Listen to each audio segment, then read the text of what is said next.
研究发现，玻璃瓶的危害是塑料瓶的4倍啊！如果不正确使用的话，不提高玻璃瓶的这个回收率啊，将会导致更多的环境问题，还有健康问题。那么生活中我们常见的材料其实就是3大类啊：塑料、玻璃还有金属。它们各有各的优势，当然它们也有各自的缺点还有危害。尤其是塑料的危害，大家都很清楚，这个东西产生的微粒，它已经进入了人体。那么根据统计，全国每年生产的塑料制品超过了8000万吨，这些塑料中呢，只有很小的一部分会被回收利用，做成次级产品啊。比如塑料瓶被回收以后，它就可以做成这个聚酯纤维的衣服啊，也就是我们常说的的确良。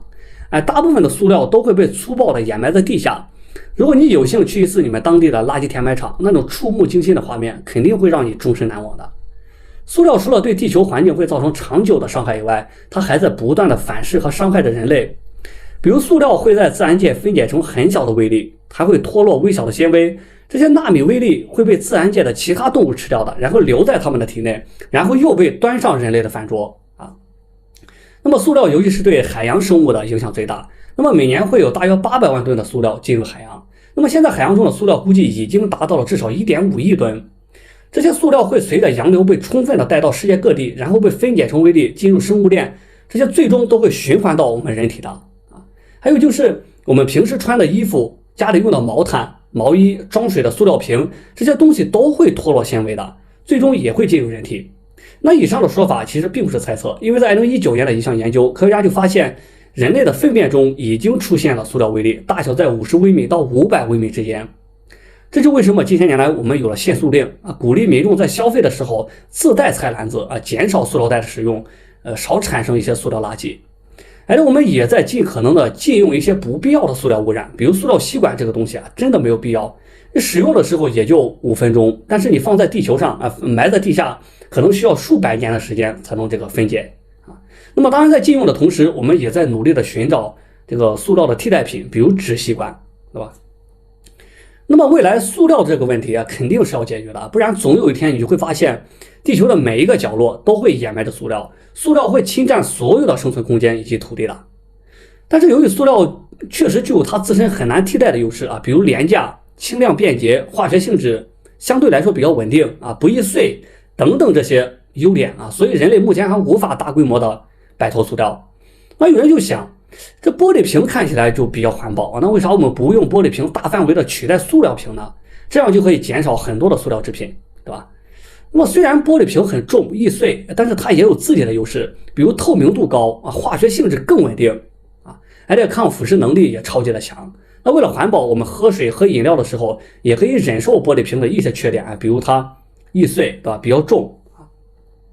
那之所以没有这么干，就是因为玻璃瓶它不是绝对的环保材料，它要是用好了的话啊，还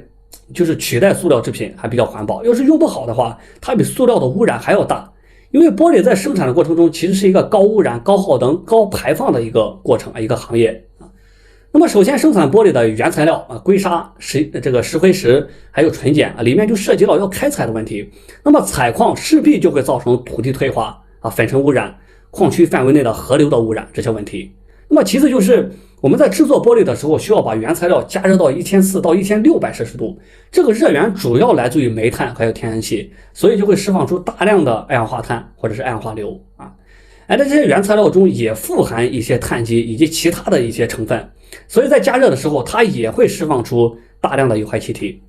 由于当今全球温室效应的加剧，导致了极地冰川、高山冰川的退化，全球气候异常、洪灾、干旱频发海洋酸化等等这些问题。所以现在减碳是一个大趋势啊，实现碳中和是全球共同的目标。但是全球每年仅生产玻璃就会产生8600万吨的这个温室气体。由于我国出口了全球25%的玻璃还有玻璃制品啊，就仅日用玻璃这一块，每年就会产生超过2000万吨的二氧化碳。所以玻璃生产所带来的污染绝对不可轻视。但是有一个办法确实可以解决这个困境，就是我们要提高玻璃制品的回收率啊。比如在玻璃生产的过程中加入10%的回收再生玻璃，就可以减排5%，当然这个比例还是可以继续提高的。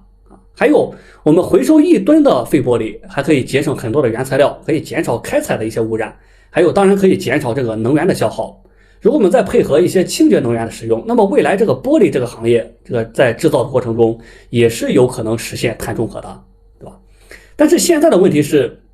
这些年啊，玻璃的回收率它并没有上升，反而下降了。这个相信大家都深有体会。你看，这收废品的地方啊，他们喜欢收纸壳啊、纸壳子，喜欢收这个塑料瓶，但是就是不喜欢收这个玻璃瓶。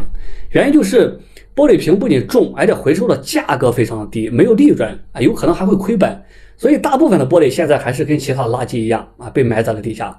所以未来我们想要做到真正的节能环保啊，就必须要提高垃圾的分类以及回收率，这个非常的关键。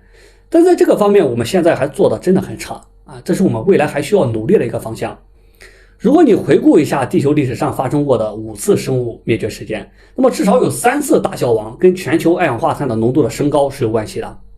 而我们人类正在经历的严重的温室效应，那么现在全球物种的消亡速度已经达到了工业时代以前的100倍啊。那么因此科学家认为，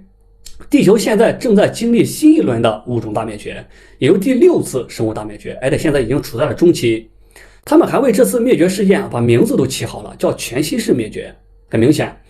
这次灭绝事件的主导者就是我们人类自己。原因也很简单，就是人类的活动对地球的破坏造成的大气污染、陆地淡水资源的污染、海洋的污染、森林的破坏、动物栖息地的丧失，以及人类自身对自然环境其他动物的